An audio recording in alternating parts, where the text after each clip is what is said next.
الحمد لله وكفى وسلام على عباده الذين اصطفى لا سيما على سيد الرسل وخاتم الأنبياء وعلى آله وصحبه ومن بهديه مهتدى أما بعد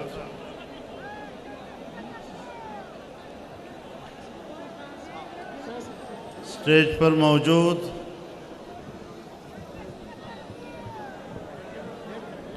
تمام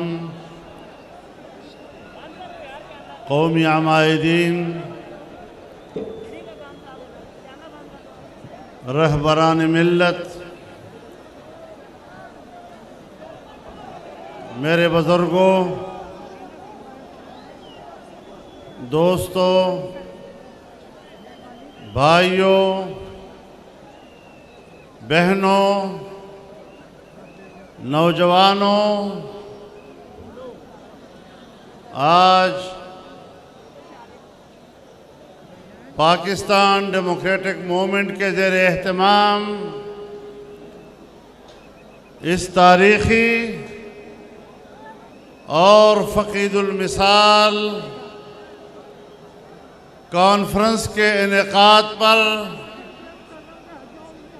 میں پی ڈی ایم میں شامل تمام سیاسی جماعتوں کے قائدین اور ان کے کارکنوں کو دل کی گہرائیوں سے مبارکباد پیش کرتا ہوں، اور اس کی کامیابی کے لیے جو آپ نے توانائیاں صرف کی ہیں، پرخلوص جدوجہد اور محنت کی ہے، میں اس کے لیے آپ کا تہہ دل سے شکریہ ادا کرتا ہوں۔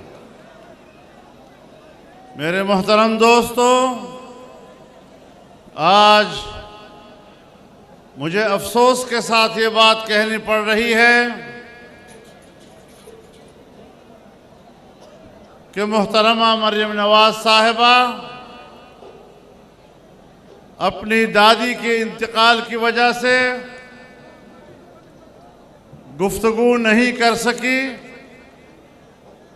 میں میاں نواز شریف صاحب، میاں شہباز شریف صاحب، مریم نواز شریف صاحبہ اور ان کے پورے خاندان سے ان کی والدہ کی وفات پر اظہار تعزیت کرتا ہوں۔ اللہ رب العزت ان کی مغفرت فرمائے اور ان کے درجات کو بلند فرمائے۔ آج کے اس موقع پر جہاں میں جسٹس سیٹھ وقار صاحب کی وفات پر اظہار تعزیت کرتا ہوں، وہاں میں جناب علامہ خادم رضوی صاحب کی وفات پر بھی اظہار تعزیت کرتا ہوں، ان کے خاندان سے بھی، ان کی جماعت سے بھی، ان کے تمام متعلقین و معتقدین سے بھی اللہ رب العزت ان کی روح کو جنت الفردوس میں اعلیٰ مقام نصیب فرمائے۔ میرے محترم دوستو، ایسے حالات میں آج ہم یہاں پشاور میں جلسہ عام منعقد کر رہے ہیں، جب اس سے پہلے ہم نے گوجرانوالہ میں ان بڑے اجتماعات کا آغاز کیا، ہم نے کراچی میں جلسہ کیا، ہم نے کوئٹہ میں جلسہ کیا، اور آج اہل پشاور نے اور خیبر پختونخوا کے عوام نے تو ریفرینڈم ہی کر دیا، اور اس جلسے میں اس عظیم الشان شرکت کے ساتھ آپ نے دھاندلی کے نتیجے میں آنے والی حکومت کو مسترد کر دیا ہے۔ میرے محترم دوستو، ہم نے پہلے ہی دن یہ اعلان کر دیا تھا کہ الیکشن میں بدترین دھاندلی کی گئی ہے۔ تمام سیاسی جماعتوں نے اس پر اتفاق کیا تھا، اور آج وہ آواز عام آدمی کی آواز بنتی چلی گئی، اور آج یہ آواز پوری قوم کی آواز ہے، پوری قوم کی متفقہ آواز ہے۔ اور آپ کے جلسوں سے آج حکمران جماعت اور ان کے پشتیبان بوکھلائے ہوئے ہیں۔ آگے بڑھنا ہے اور ان کے اس اقتدار کے قلعے کو فتح کرنا ہے، ان کو یہاں سے ذلت و رسوائی کے ساتھ نکالنا ہے۔ جنگ کا اعلان کر چکے ہیں، اب میدان جنگ ہے، میدان جنگ سے پیچھے ہٹنا گناہ کبیرہ ہے۔ نعرہ تکبیر! جمعیت Ulema Islam, P T M, گو نیازی، گو نیازی، گو سلیکٹڈ، گو سلیکٹڈ۔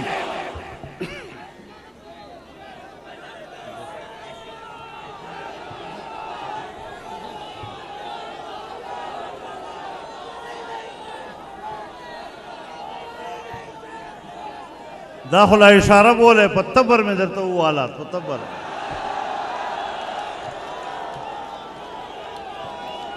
اشارے نہ خبر ہوتے دا اس بے پلوڑ سمو کا خدا کول دا چاسر واسطہ نہ وپرے ہوتے۔ انشاءاللہ ہم نے چیلنج کر دیا ہے اور واضح طور پر کہنا چاہتے ہیں، ہمارا موقف بڑا واضح ہے۔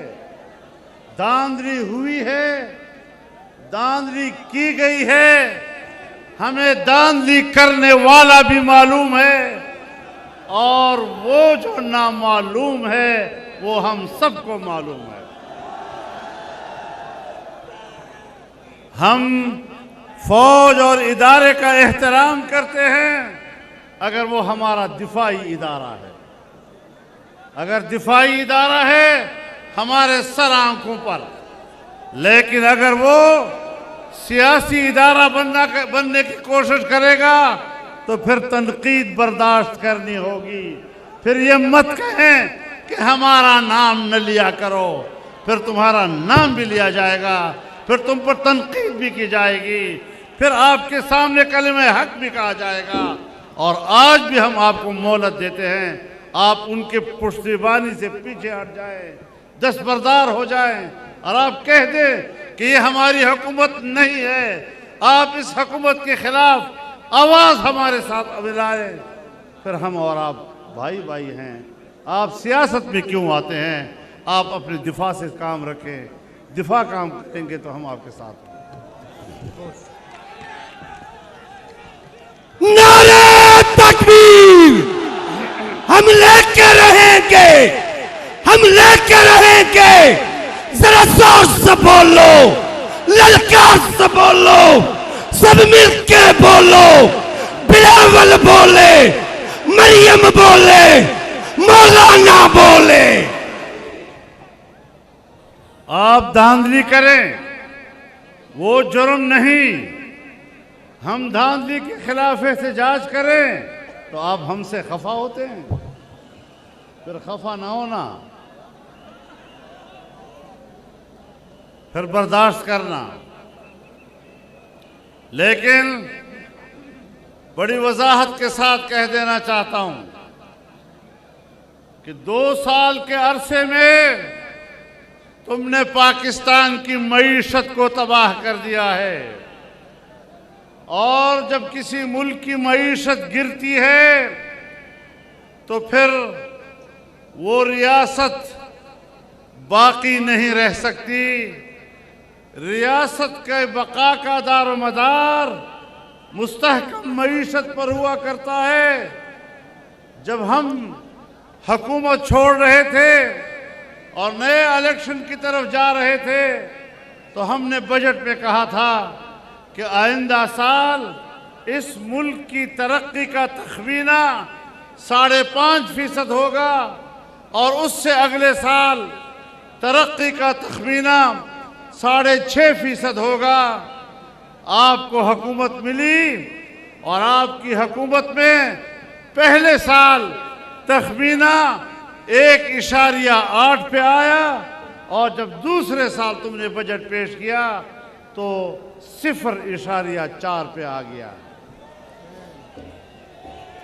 اور اسٹیٹ بینک آف پاکستان نے 3 روز پہلے اپنا بیان جاری کیا ہے کہ سن 1951-52 کے بعد پاکستان کی تاریخ میں پاکستان کا سالانہ بجٹ 0.4 پر آیا ہے. یعنی اگلے سال میں آپ کی ترقی ہی نہیں اور اس سے اگلے سال بھی کسی قسم کی کوئی ترقی نہیں. پھر ہمیں کہتے ہیں معیشت کی بہتری کے اشارے مل رہے ہیں. یہ اشارے کہاں سے مل رہے ہیں؟ یہ کس چیز کے اشارے ہیں؟ اشارے مل رہے ہیں. ایک بھوکا بازار میں کھڑا ہے اور بلبلا رہا ہے. ایک آدمی گزرتا ہے، اسے کہتا ہے میرے پیچھے کوئی آدمی آ رہا ہے اور شاید آپ کے لیے کھانا لے آئے. اس کو کہتے ہیں اشارہ. اب اس اشارے سے کوئی فرق آیا؟ تو بات بنیادی یہ ہے کہ ملک کی معیشت کو تباہ و برباد کر دیا.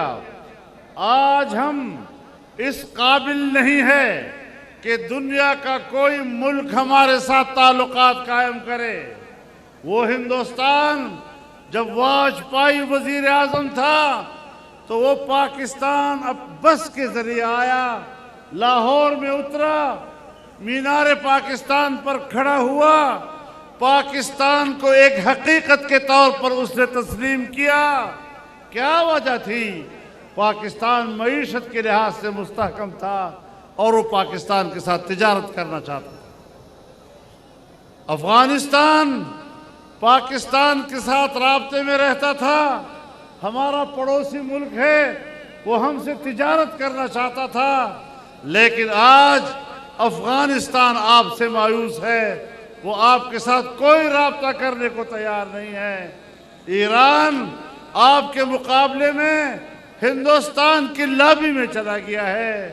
چین جو ہمارا دوست تھا، ایسا دوست جن کے ساتھ ہم نے 70 سال ایسی دوستی رکھی کہ ہمالیہ سے بلند، بحر الکاہل سے گہری اور شہد سے میٹھی دوستی.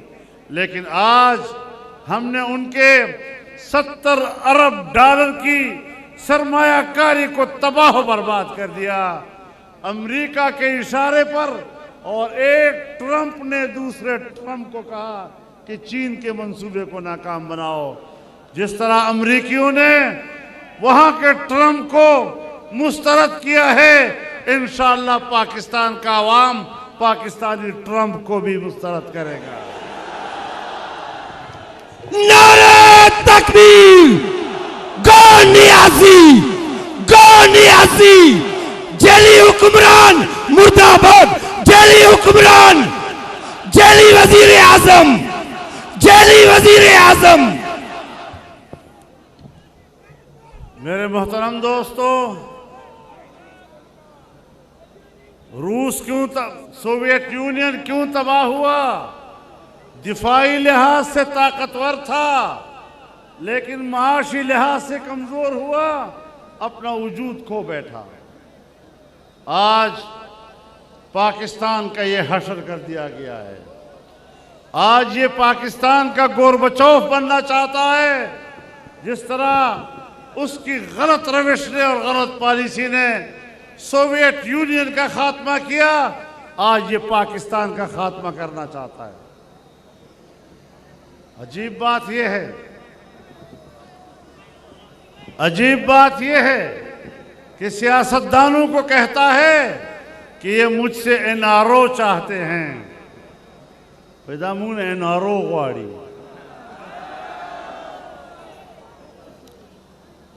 او د این آر او دومره څښا ده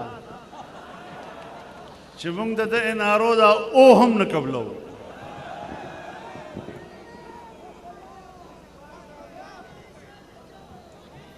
دته بس این آر او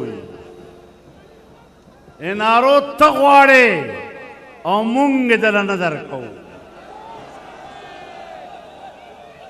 تا په این آر او د سل وار لعنت چې موږ تا نه غواړو۔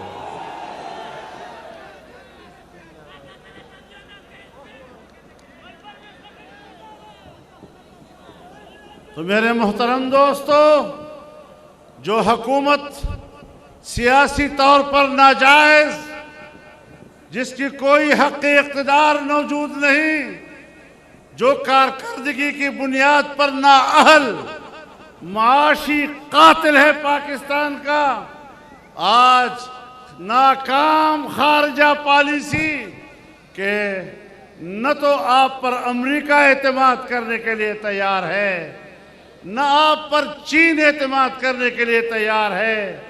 ہندوستان پہلے سے آپ کا دشمن ہے، افغانستان آپ پر اعتماد کرنے کو تیار نہیں، ایران آپ پر اعتماد کرنے کو تیار نہیں، اور تم دوسروں کو کرپٹ کہتے ہو۔ جب تم اقتدار میں آئے تو سعودی عرب نے دوستی نبھاتے ہوئے آپ کو $2 ارب دیے، امارات نے دوستی نبھاتے ہوئے آپ کو $2 ارب دیے۔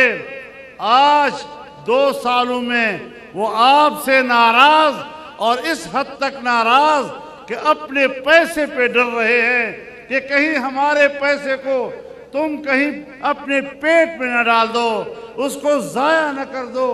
چین کے پیسے کو ضائع کیا، سعودی عرب اب اپنے پیسے کو ضائع دیکھ رہا ہے، اس نے آپ سے $2 ارب واپس مانگ لیے۔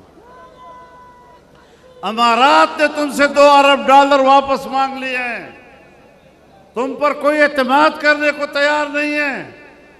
تم نے پاکستان کے دوستوں کو ناراض کیا ہے، تم نے پاکستان کو تنہا کر دیا ہے۔ اب کہاں ہیں تمہارے وہ این جی اوز جو کہتے تھے کہ یہاں پر دودھ اور شہد کی نہریں، یہاں دودھ اور شہد کی نہریں بہیں گی؟ دودھ اور شہد کی نہریں تو نہیں، خون اور زہر کی نہریں بہہ رہی ہیں۔ تم دنیا کی نظر میں بھی ناقابل اعتماد، تم اپنی قوم کی نظر میں بھی ناقابل اعتماد، تم اپنے پڑوسیوں کے نظر میں بھی ناقابل اعتماد۔ تو پھر یہ قوم کوئی جانوروں کی قوم نہیں ہے کہ جس کے سامنے آپ جو چارہ ڈالیں اور وہ قبول کر لیں، اور جس طرح آپ ان کو ہانکیں وہ ہانکتے چلے جائیں۔ یہ انسانوں کا ملک ہے، معزز شہریوں کا ملک ہے، محترم لوگوں کا ملک ہے، اور محترم قوم کے اوپر کسی ذلیل اور رسوا انسان کو مسلط نہیں کیا جا سکتا۔ مرد آباد دشمن حکمران، وطن دشمن حکمران، ملک دشمن حکمران، ناکام حکمران۔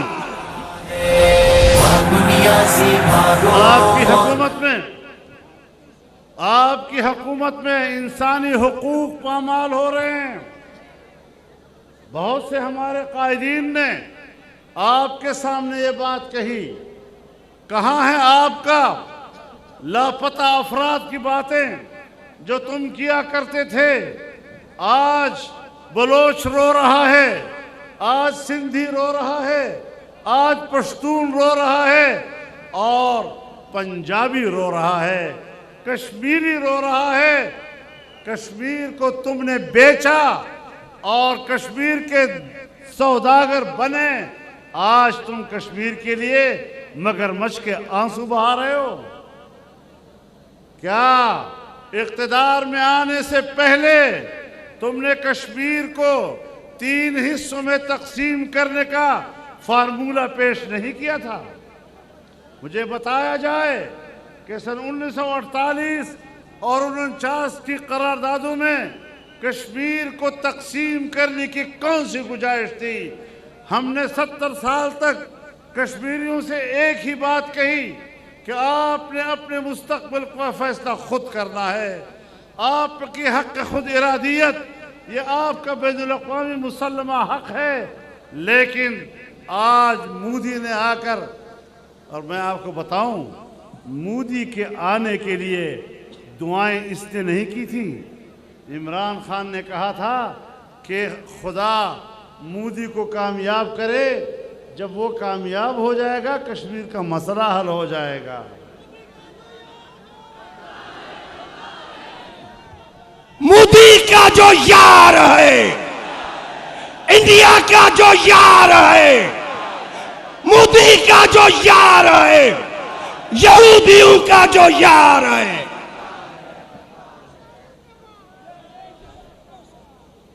تو مودی کو دعائیں دینے والے تم، اس کو اقتدار میں لانے کے لیے مسئلہ کشمیر کے حل کی امیدیں وابستہ کرنے والے تم، اور آج مگرمچھ کے آنسو رو رہے ہو۔ تم نے کشمیر کو بیچا ہے، تم نے کشمیریوں کے 70 سالہ قربانیوں کا مذاق اڑایا ہے۔ تم نے آج گلگت میں جا کر لوگوں سے کہا ہم آپ کو پاکستان کا صوبہ بنائیں گے، ہم خوش ہوں گے کہ، اور ہم سمجھتے ہیں کہ گلگت بلتستان کے لوگ پاکستانی ہیں، وہ پاکستان سے الحاق چاہتے ہیں، کشمیری پاکستان سے الحاق چاہتے ہیں، لیکن ان کے باقاعدہ حق خود ارادیت کی بنیاد پر اپنا فیصلہ خود کرنے سے پہلے یہ کہہ دینا کہ ہم آپ کو پاکستان کا صوبہ بنائیں گے۔ آپ مجھے بتائیں کہ آپ نے مسئلہ کشمیر کو ذبح نہیں کیا؟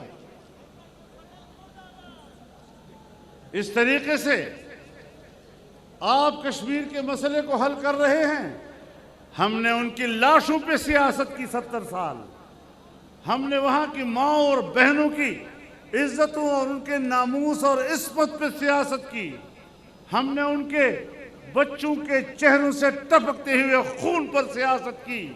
وہ مظلوم کشمیری آج کدھر دیکھے؟ جس کو پاکستان پر بھروسہ تھا، جس کو پاکستانی پر بھروسہ تھا، تم نے 70 سال ان سے قربانیاں لے لے کر آج اس کو تنہا چھوڑ دیا ہے۔ 85,000 کلومیٹر مربع کلومیٹر کا کشمیر آج آئے گا صرف 5,000 کلومیٹر مربع کی کشمیر پہ۔ یہ تمہاری پالیسی ہے، یہ ہمارے لیے قوموں کو جیت رہے ہو، یہ تم پاکستان۔ میں آپ سے پوچھنا چاہتا ہوں، آپ نے فاٹا کا انضمام کیا، اب فاٹا والے حق حیران کہ یا اللہ اب ہم پاکستان اور صوبہ خیبر پختونخوا کا حصہ ہیں بھی یا نہیں ہیں۔ ہم نے اس وقت بھی کہا تھا کہ عجلت نہیں ہونی چاہیے، لیکن مجھے پتا ہے کہ کس کے دباؤ پر ایسا ہو رہا تھا۔ میں بہت کچھ جانتا ہوں، میں خارجہ امور کا چیئرمین بھی رہا ہوں، میں کشمیر کمیٹی کا چیئرمین بھی رہا ہوں، اندر کی بہت باتیں جانتا ہوں۔ میں تمہارے ارادوں کو جانتا ہوں، تمہارے عزائم کو جانتا ہوں۔ میں پوری دنیا کا قانون، کوئی پوری دنیا کا قانون بتا دے کہ کسی حکمران کے پاس اگر عوام کا مینڈیٹ ہو تو پھر اپنے ملک کی سرحد کو تبدیل کرنے کا بھی مینڈیٹ ہوتا ہے؟ کیا یہ اختیار بھی ہوتا ہے کہ وہ اپنی سرحد کو آگے پیچھے کرے، کسی کے لیے ملک چھوڑ دے، کسی سرحد کو طے کر دے؟ یہ کس نے حق دیا ہے؟ اور دنیا میں کوئی طاقتور قوم ہو، وہاں پر بھی وہ اپنی سرحدات تبدیل نہیں کر سکتا۔ امریکہ بڑا طاقتور ملک ہے، وہ کر کے دکھائے ذرا میکسیکو کے ساتھ اپنی سرحدات میں تبدیلی، وہ کر کے دکھائے کینیڈا کے ساتھ اپنی سرحدات میں تبدیلی، نہیں کر سکتا۔ ہندوستان بھی یہی کہہ رہا ہے کہ ہم اپنی مرضی سے عوام ہمیں ووٹ بھی دے دے تب بھی ہم سرحد تبدیل نہیں کر سکتے۔ آپ یہاں پر کشمیریوں کی جغرافیے کو تبدیل کر رہے ہیں، آپ یہاں پر گلگت بلتستان کے جغرافیے کو تبدیل کر رہے ہیں، آپ یہاں پر فاٹا کے جغرافیے کو تبدیل کر رہے ہیں۔ اتنے بڑے حساس معاملات جب تک عوام کا اعتماد نہ ہو، جب تک عوام بھرپور طور پر اس حوالے سے مطالبہ نہ کریں، آج آپ کہاں کھڑے ہیں؟ کہاں ہم کھڑے ہیں؟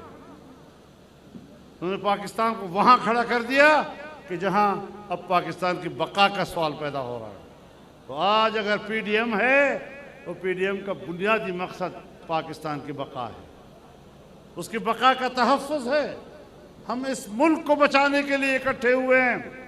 اس قسم کے نااہلوں سے نجات پائیں گے تو پاکستان کا مستقبل محفوظ ہوگا، ورنہ ان لوگوں کے حکمرانی میں پاکستان کا مستقبل غیر محفوظ ہے۔ تو میرے محترم دوستو، یہ حکومت بھی ناجائز، اس کی داخلہ پالیسیاں بھی ناجائز، یہ انسانی حقوق کی بھی قاتل، یہ کشمیر کی بھی قاتل، یہ فاٹا کی بھی قاتل۔ اور آج ہم اپنے ملک کو بچانے کے لیے، ملک کے معاملات کو ٹھیک کرنے کے لیے میدان میں نکلے ہیں۔ آپ حضرات نے استقامت کے ساتھ کھڑا ہونا ہے۔ کلک بولاڑے کا نام اور پختون قوم اگر خپل پلار نکپت پیژني، اگر غیرت پیژني، خپل پختو پیژني، او انشاءاللہ پختانه یو که خدای کول دغه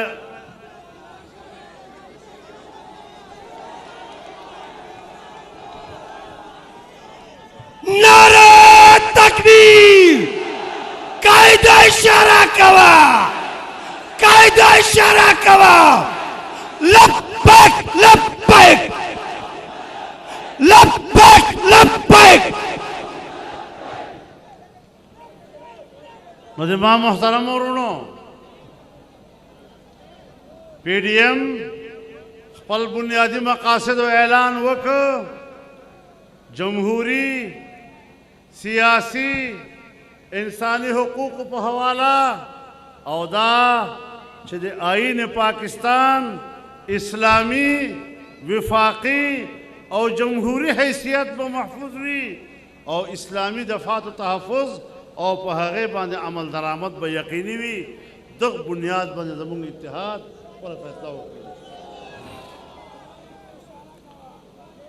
نو ما محترم ورونو، دا ملک زمونږ ده، مونږ په دې ملک کې د چا غلامان نه یو، مونږ د فرنګي غلامي نه ده منلې، مونږ د امریکې غلامي نه ده منلې، مونږ د ګوډاګیانو غلامي هم قبلولو ته تیار نه یو۔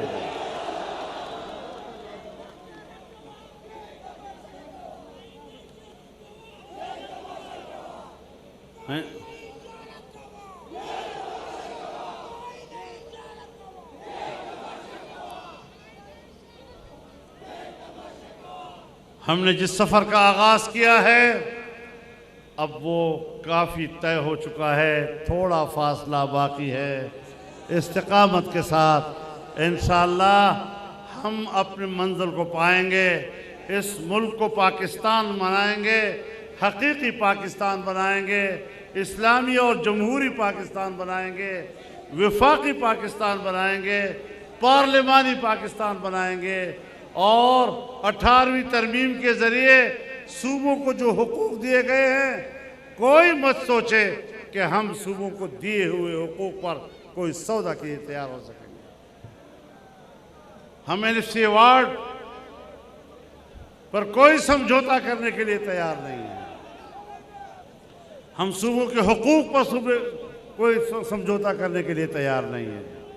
انشاءاللہ ہم نے ہمیشہ آپ کی جنگ لڑی ہے، سخت حالات میں لڑی ہے، آج پھر میدان میں ہیں، اور آج اس میدان میں آپ سب ہم ایک صف پہ کھڑے ہیں۔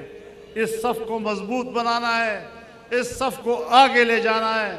تمام سیاسی پارٹیوں کے کارکن ان کے قائدین ایک صف ہو کر انشاءاللہ اس منزل کو حاصل کریں گے۔ اللہ تعالی ہمارا حامی و ناصر ہو۔ وآخر دعوانا ان الحمدللہ رب العالمین۔ ساتھ لا رہا ہے مولانا